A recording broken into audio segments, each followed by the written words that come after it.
नमस्कार दोस्तों, स्वागत है आप सभी का इस अद्भुत कहानियों की दुनिया में, जहां हर कहानी के पीछे छिपा है एक अनमोल संदेश और मनोरंजन का खजाना।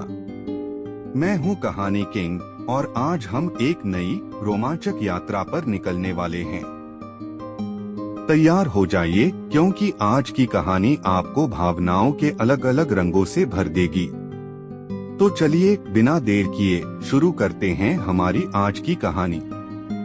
मैं आपको आज सुना रहा हूँ तेनालीरामा की कहानी अंतिम पहेली।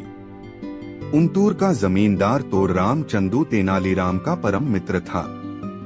उसके 3 पुत्र थे। एक बार चंदू बहुत बीमार हुआ।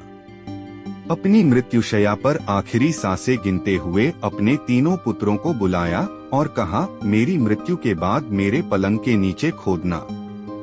इतना कहकर चंदू का स्वर्गवास हो गया।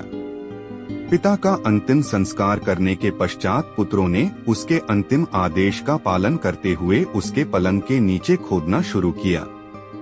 जमीन में से एक के ऊपर एक रखे 3 मटके निकले। सबसे ऊपर वाले मटके में मिट्टी भरी थी, बीच वाले मटके में गोबर भरा था और सबसे नीचे वाले मटके में तिनके थे। इन तीनों मटकों के नीचे एक छोटा सा थैला था जिसमें 10 सोने की अशर्फियां रखी थी। यह देखकर तीनों भाई अचंभित रह गए। मुझे यकीन है कि इन तीनों मटकों के द्वारा पिताजी हमें कोई संदेश देना चाहते थे। बड़ा भाई बोला, लेकिन वह संदेश है क्या? तीनों भाई बहुत देर तक अपने दिमाग के घोड़े दौड़ाते रहे, पर किसी नतीजे पर नहीं पहुंच सके। अंत में उन्होंने तय किया कि वे इस मामले में तेनालीराम से सलाह मशविरा करेंगे। तेनालीराम के पास जाकर उन्होंने पूरी बात बताई और सलाह मांगी। उनकी बात सुनकर तेनालीराम बहुत जोर से हंसा।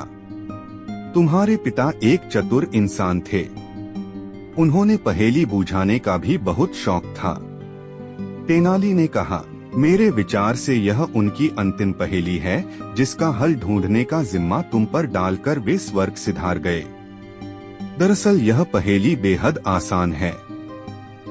ध्यान से सुनो। तुम कहते हो सबसे ऊपर वाले में मिट्टी भरी है। इसका अर्थ है कि वे अपने सबसे बड़े पुत्र को अपने खेत देना चाहते हैं। बीच वाले मटके में गोबर भरे होने का अर्थ है कि वे अपने दूसरे पुत्र को सभी जानवर और गौशाला का जिम्मा सौंपते हैं। अंतिम मटके में तिनके भरे हैं जो सुनहरे रंग के होते हैं, तो वह अपने तीसरे और अंतिम पुत्र को अपना सारा सोना सौंपते हैं। तेनालीराम की बात सुनकर तीनों भाइयों की बाँछें खिल गई। जायदाद के बंटवारे का ऐसा अनोखा तरीका न कभी किसी ने देखा था, न सुना था। परंतु एक चीज तो अब भी बची है। छोटा पुत्र बोला, तीनों मटकों के नीचे 10 सोने की अशर्फियां निकली थी। वे किसका है? तुम्हारे पिता अत्यंत दूरदर्शी व समझदार थे। उन्हें पता था कि तुम अपनी समस्या का हल ढूंढने के लिए मेरे पास आओगे। तेनाली ने मुस्कुराते हुए कहा, ये 10 अशर्फियां मेरी फीस हैं। और हंसते हुए तेनाली ने उन अशर्फिया को जेब में रख लिया। मिलता हूँ दोस्तों अपनी अगली कहानी के साथ। तब तक आप सबको के यानी कहानी किंग का प्यार भरा नमस्कार। कृपया लाइक, शेयर और सब्सक्राइब जरूर करें।